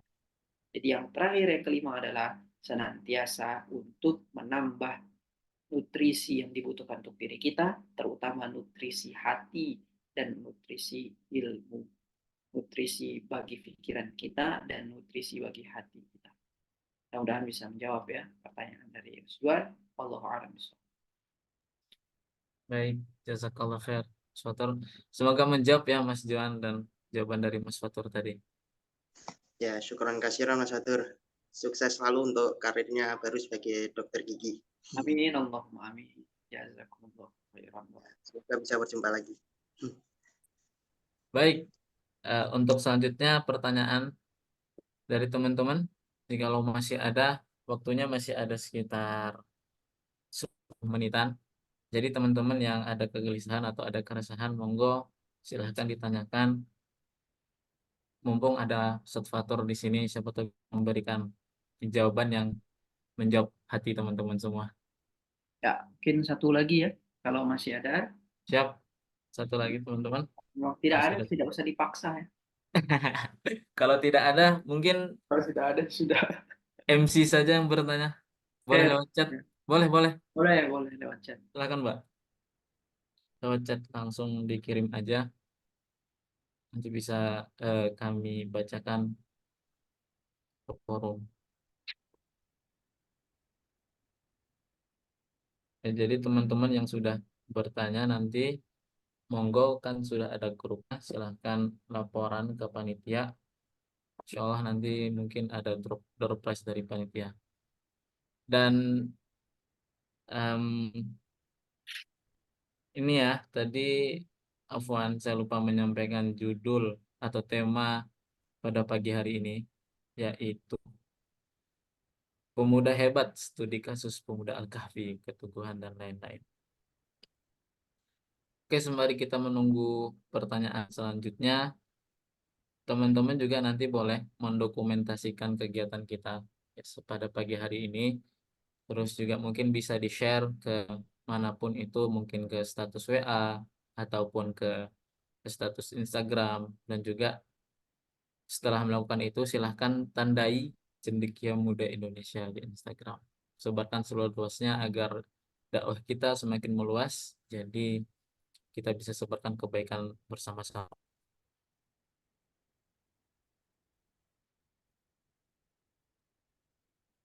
Kita tunggu Mbak Ana untuk eh, menuliskan pertanyaannya.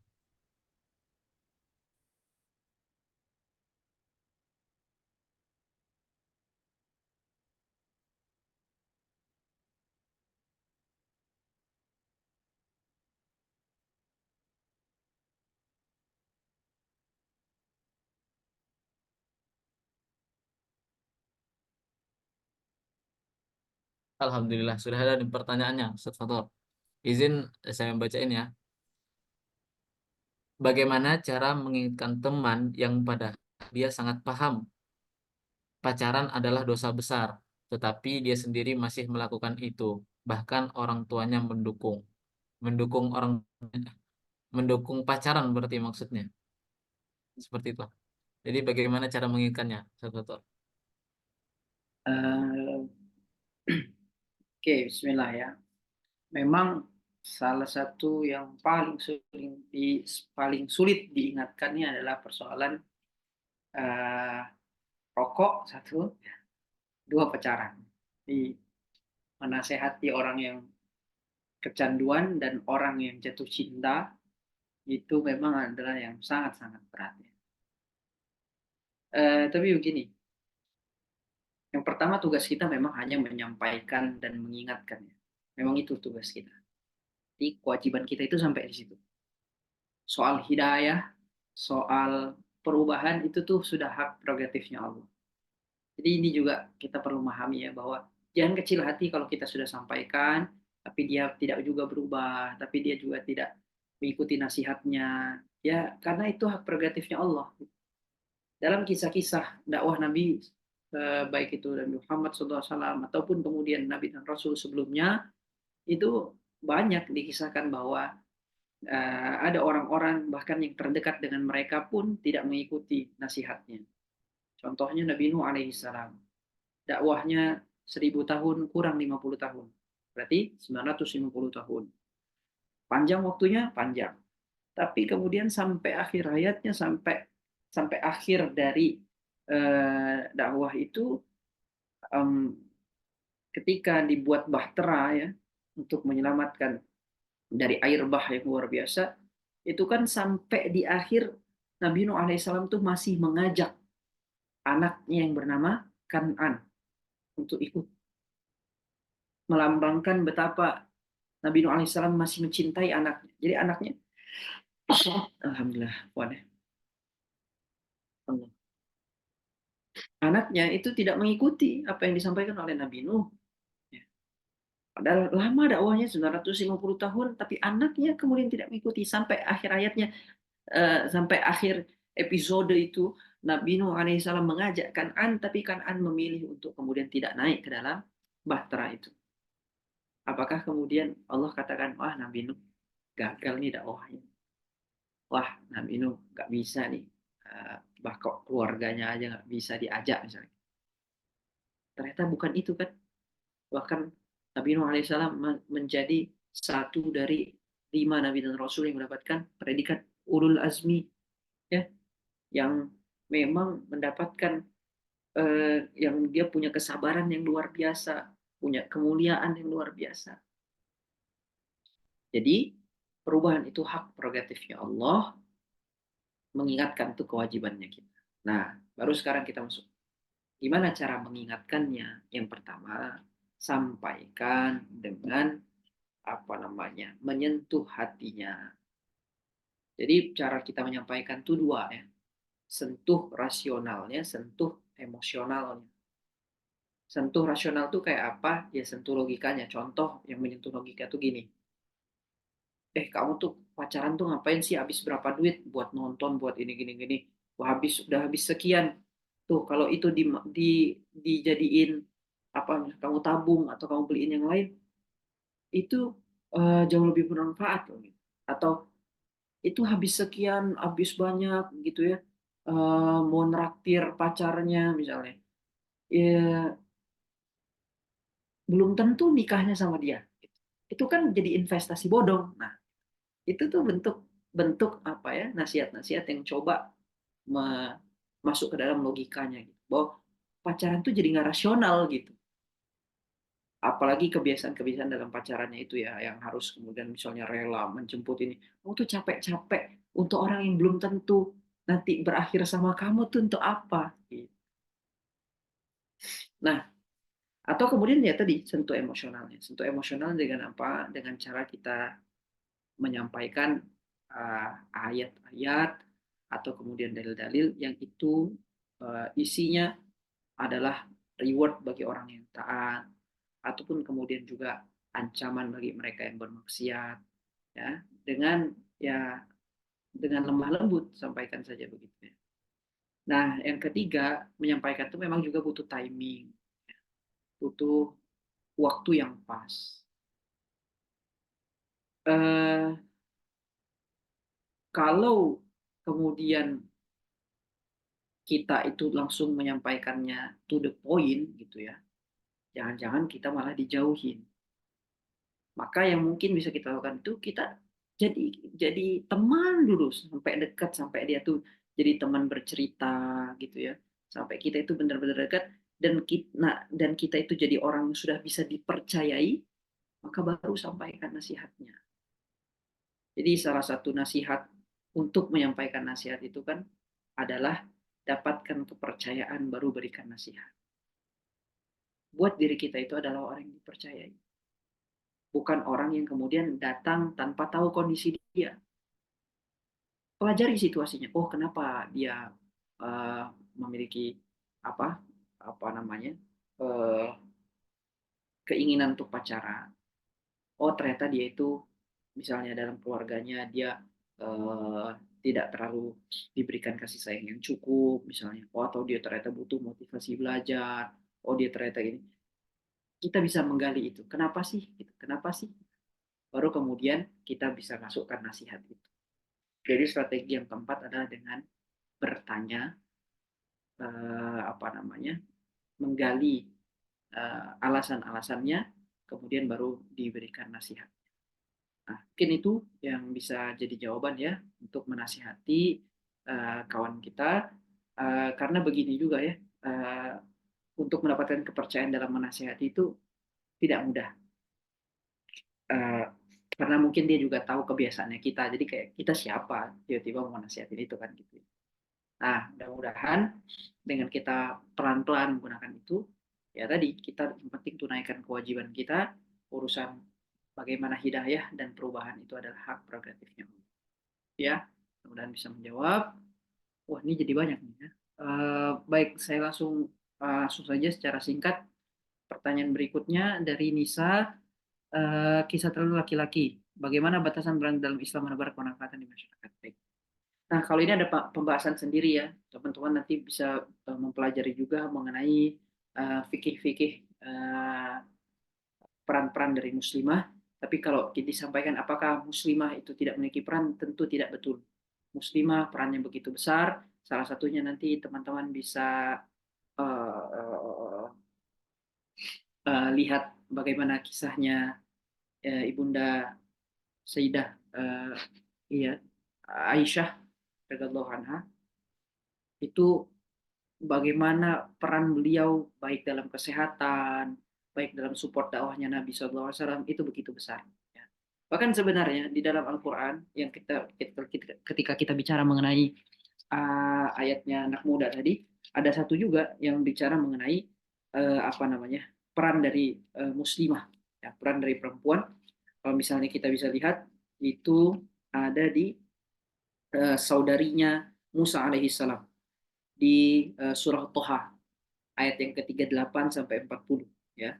Yang ketika itu Nabi Musa alaihissalam itu kan dihanyutkan ya, ya dengan berat hati ibunda itu harus menghanyutkan untuk menyelamatkan itu, tapi kemudian seorang apa namanya putrinya uh, ibunda dari apa Nabi Musa atau saudarinya Nabi Musa alaihissalam itu membantu berkontribusi yang itu akhirnya bisa uh, menyelamatkan Nabi Musa alaihissalam.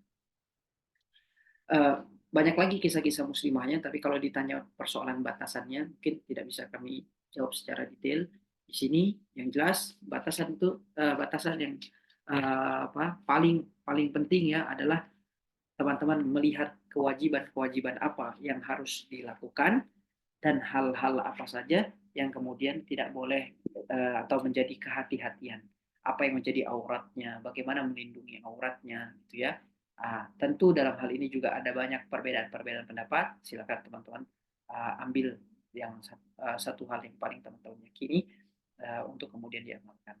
Jadi mohon maaf ya karena waktu yang terbatas juga kemudian apa namanya pemahaman kami yang terbatas mengenai hal tersebut. Saya rasa lebih baik kemudian teman-teman tanyakan kepada ahli-ahli fikih yang insya Allah membahas ini jauh lebih detail. Tapi kalau kita tanyakan mengenai kisahnya, insya Allah ada banyak referensi-referensi kisah, termasuk adalah ketika ada dalam satu perang itu ada seorang wanita yang seorang muslimah, seorang ibu yang kemudian dia menyerahkan rambutnya, dia menyerahkan rambut itu kepada salah seorang sahabat yang mengumumkan akan dilakukan perang itu dititipkan dengan kemudian menyampaikan surat. Surat itu berisi adalah dia pengen rambut itu dipakai untuk kemudian berperang, dipakai untuk baik itu ditempelkan dalam kudanya atau untuk cambuk kudanya itu sehingga dia bisa bersaksi bahwa ada bagian tubuhnya yang ikut dalam jihad fisabilillah itu. Itu salah satu semangatnya. Tapi yang lebih menarik lagi adalah apa? Dia menyampaikan, nanti besok ada seorang anak yang akan menemuimu, jangan engkau tolak karena dia telah kulatih, karena dia telah dipersiapkan untuk momen seperti ini. Di anak tersebut kemudian menemui yang awalnya ditolak, kemudian karena anak tersebut sangat bersikeras untuk ikut, akhirnya anak itu ikut terlibat di dalam jihad fisabilillah itu, yang kemudian singkat cerita anak tersebut uh, syahid, menyebut syahid sebagaimana ayahnya yang telah menyebut syahid duluan. Yang paling menarik adalah ketika sang orang yang kemudian mengumumkan untuk jihad itu uh, uh, menyampaikan kabar ini kepada ibundanya yang tadi menitipkan anak, ibunda itu justru mengatakan begini, apa yang kau lakukan? Kalau tidak salah namanya itu Abu Qatadah. Apa yang kau lakukan di sini? Aku ingin menyampaikan kabar. Baiklah. Kabar apa? Apakah kabar anakku uh, yang kemudian masih bertahan dan masih hidup, yang artinya Allah belum menerima persembahan dariku, atau justru kabar bahwa anakku telah menjemput syahid sebagaimana ayahnya? Dan yang diterima adalah kabar yang kedua, bahwa anaknya telah syahid.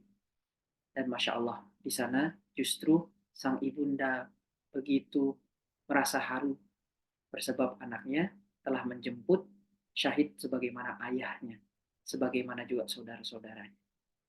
Jadi apa namanya, peran dari muslimah itu salah satunya adalah menyiapkan generasi-generasi terbaik, yang generasi-generasi terbaik inilah yang nantinya akan menjadi penggawa-penggawa untuk berjihad di jalan Allah, untuk membebaskan Palestina, Baitul Maqdis, untuk kemudian membangun kembali peradaban Islam ini.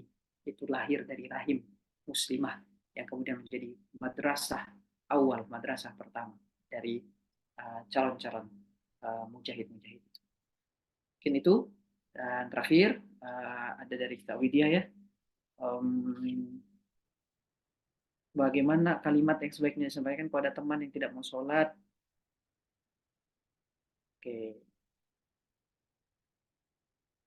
Oke, baik. Bagaimana menyampaikan ke teman-teman yang tidak mau sholat? Kalau kalimat terbaiknya apa, itu harus menyesuaikan dengan kondisinya, gitu ya. Harus menyesuaikan dengan tipe orangnya seperti apa. Tapi pada prinsipnya, teman-teman pahami dulu persoalannya, mengapa dia tidak mau sholat. Apakah karena dia dikecewakan oleh kedekatannya, misalnya dia tuh pernah dekat sama Allah, dia pernah sholat, tapi kok malah banyak ujian misalnya gitu ya. Dia harus dibangun mindset yang betul dengan cara kita menggali apa yang membuat dia tidak mau sholat, apa yang membuat dia tidak mau taat gitu. Dan apakah hanya sholatnya saja atau ada aspek-aspek lainnya. Kita mencari persoalannya itu seperti apa. Nah, kemudian yang paling sebenarnya efektif itu memang dengan menyampaikan kisah. Kenapa Rasulullah SAW atau kenapa Quran itu yang disampaikan kepada Rasulullah sepertiganya adalah kisah? Karena memang kisah ini adalah salah satu metode terbaik untuk kemudian menginspirasi dan mengubah seseorang. Dia bisa bersifat menghibur, dia memberikan pelajaran, kisah. Maka berikan kisah bagaimana kemudian sholat itu bisa berpengaruh signifikan. Bagaimana sholat itu tidak hanya dilihat dampaknya di dunia. Kalau kita lihat di situ dia bilang, aku tidak suka diatur, tanpa sholat masih baik-baik saja. Artinya dia melihat bahwa efek sholat itu mungkin hanya di dunia ini. Nah, kita bangun pemikiran bahwa kemudian ada, jadi dibangun dari fondasinya bahwa nanti ada hari akhir. Jadi kepercayaan atau keimanan-keimanan itu berpengaruh akhirnya pada ibadah. Kita nggak bisa paksa dia untuk sholat tanpa dia meyakini dengan betul bagaimana keimanan kepada Allah, kepada Rasulullah, kepada hari akhir, dan sebagainya. Maka kemudian yang paling awal itu malah justru ya bukan tidak bisa dia benar-benar bisa memahami pentingnya sholat tanpa dia memahami yang pertama dulu, yaitu konsekuensi dari syahadat. Nah, jadi mohon izin ya, mungkin ini memang perlahan-lahan yang dibangun pertama kali justru adalah apa namanya pondasi keimanan terlebih dahulu yang dibenahi. Nah, itulah kenapa kemudian ya Rasulullah betul-betul concern ketika dakwah di Mekah itu ya tauhid dulu ya. Kemudian yang disampaikan itu mengenai 13 tahun yaitu mengenai tauhid, keimanan kepada Allah, keimanan kepada Allah gitu. Sebab memang uh, ya segitu pentingnya karena itu akan mempengaruhi bagaimana kemudian dia akan taat dengan ibadah-ibadah yang lainnya, sholat, puasa dan sebagainya. Gitu ya. Mungkin ini dalam waktu yang singkat ini bisa kita bahas, mudah-mudahan ada manfaatnya. Artinya begini teman-teman semua, dalam dakwah ini yang kita perlukan memang adalah sebagaimana yang disampaikan di surah Al-Asr. Illalladzina amanu wa amilus shalihat, kita kemudian beriman, kemudian kita beramal soleh. Artinya di sana kita juga telah menunjukkan keteladanan bagaimana amal soleh kita. Illalladzina amanu wa amilus shalihat wa tawassaw bil haq. Kemudian kita nasihati dengan kebenaran. Kebenaran itu kita bisa tahu benar salah kalau kita punya ilmu. Maka kemudian kita juga perlu untuk mengilmui. Kita nggak bisa serta merta memberikan nasihat. Kita harus paham ilmunya. Ya, bahkan satu kalimat dengan kalimat yang lain itu efeknya bisa berbeda kepada orang yang berbeda. Satu kalimat yang sama kepada orang yang berbeda bisa berbeda efeknya juga. Maka ilmui wa tawassaw bil haq. Dan tentu ini tidak cukup karena dakwah ini pekerjaan yang panjang, menasihati itu pekerjaan yang panjang. Maka disampaikan wa tawassaw bis sabr, dengan sabar, dengan sabar. Kita sabar dan kita pahami bahwa tugas kita hanya mengingatkan, tugas kita menyampaikan, selebihnya soal perubahan itu hak prerogatif dari Allah Subhanahu wa taala. Itu sekali lagi ya teman-teman semua, wabil khusus untuk yang sholat itu tadi mungkin tambahannya begini ya, sholat itu bukan kebutuhan Allah, melainkan kitalah yang membutuhkan sholat. Nah, kalimat ini bisa dipahami kalau betul-betul dia telah mempelajari bagaimana kita beriman kepada itu. Terima kasih banyak atas perhatiannya. Saya mohon maaf atas salah dan kurang. Sikum nasib takallah. Assalamualaikum warahmatullahi wabarakatuh.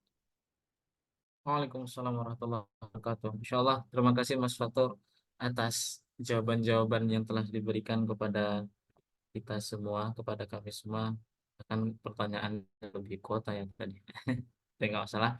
Alhamdulillah, teman-teman semua telah kita dengarkan bersama-sama materi dan juga sesi diskusi yang sudah kita laksanakan bersama-sama. Dengan materi dan diskusi yang sudah disampaikan, otomatis berakhir pula sesi acara inti pada acara kajian pada pagi hari ini.